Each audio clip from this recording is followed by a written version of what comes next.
সমন্বয়করা আসলে অতি বাড়াবাড়ি শুরু করেছে এবং এই অতি বাড়াবাড়ির কারণে তারা খুব বড় ধরনের একটা বিপদে পড়তে যাচ্ছে বলে আমি মনে করি।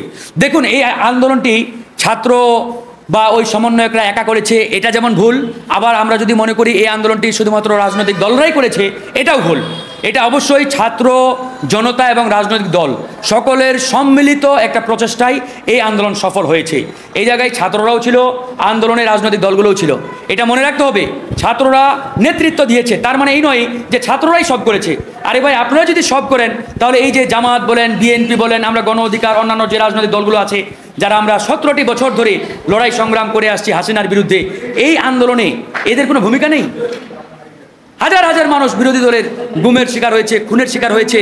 আজকে যদি আমরা তাদেরকে ভুলে যাই, তাদেরকে কটাক্ষ করি, তাদের অবদানকে খাটো করে দেখি, তাহলে এটা আসলে বড় ধরনের একটি অবমাননা হয়ে যাবে, তাদেরকে ইগনোর করা হয়ে যাবে। সেই জায়গায় আমি বলবো, ছাত্ররা যদি আজকে ভুল করে, তারা যদি নিজেদেরকে সর্বা মনে করে, তাহলে তারা বড় ধরনের একটা বিপদের মধ্যে পড়তে যাচ্ছে এবং এই বিপদ থেকে তাদেরকে উদ্ধার করা বা তাদেরকে বের করে নিয়ে আসা অনেক কঠিন, অনেক চ্যালেঞ্জিং।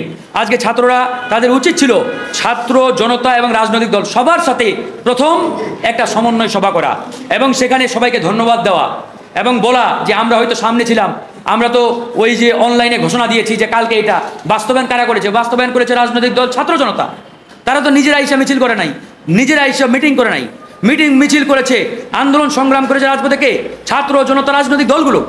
এই জন্য তাদের প্রথম এবং প্রধান কাজ ছিল প্রত্যেকটা রাজনৈতিক দল, ছাত্র জনতাকে নিয়ে প্রয়োজনে সোহরাওয়ার্দী উদ্যানে বড় একটা সম্মেলন করে সেখানে ধন্যবাদ জ্ঞাপন করা, যে আমরা প্রত্যেকটা রাজনৈতিক দলকে ধন্যবাদ জানাই, ছাত্র জনতাকে ধন্যবাদ জানাই, প্রত্যেকের অবদান ছিল, প্রত্যেকের অংশগ্রহণ ছিল, প্রত্যেকের সর্বাত্মক অবদানে এবং অংশগ্রহণে আমরা এই দেশকে হানাদার মুক্ত করেছি।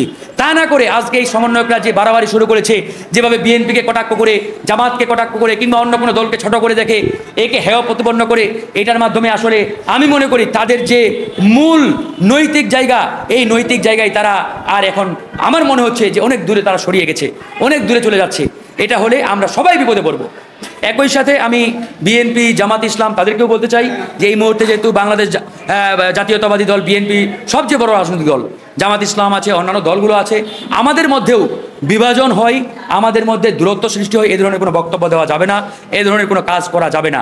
নির্বাচন যতদিন না পর্যন্ত হয় ততদিন পর্যন্ত আমাদের অপেক্ষা করতে হবে এবং সবগুলো দলের মধ্যে একটা সুন্দর সমন্বয় আমাদের থাকতে হবে। কারণ আমরা যদি ভুলে যাই যে আমরা এখনো বিপদমুক্ত নই, এটা কিন্তু আমাদের মানতে হবে, বুঝতে হবে। আমরা স্বাধীন হয়েছি বলি, কিন্তু বাস্তবে করতে এখনো আমাদের সামনে অনেক বিপদ, অনেক চ্যালেঞ্জ। তাই আমাদের মনে রাখতে হবে, এই বিপদ কাটিয়ে উঠতে যতদিন সময় প্রয়োজন, ততদিন আমাদের নিজেদের মধ্যে একটা সুন্দর ঐক্য, সুন্দর একটা বন্ডিং রাখতে হবে প্রত্যেকটা রাজনৈতিক দলের মধ্যে।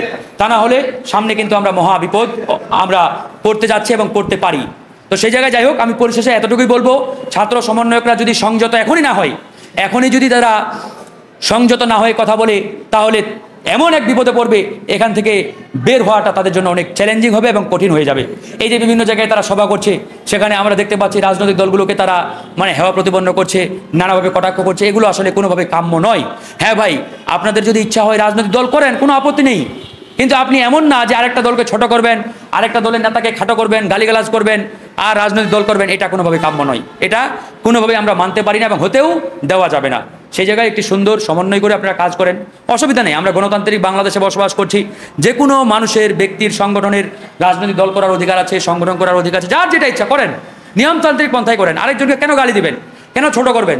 আপনারা যদি ভুলে যান যে অমুক দলের অবদান কি, এখানে আপনারা জানেন না, অমুক দল কি করেছে জানেন না, তো সেই জায়গায় আপনারা আজকে 2 দিনে মনে করেন যে একটা হনু হয়ে গেলেন, একবারে বিশাল বড় এটা হয়ে গেলেন, এটা আসলে হওয়া উচিত না।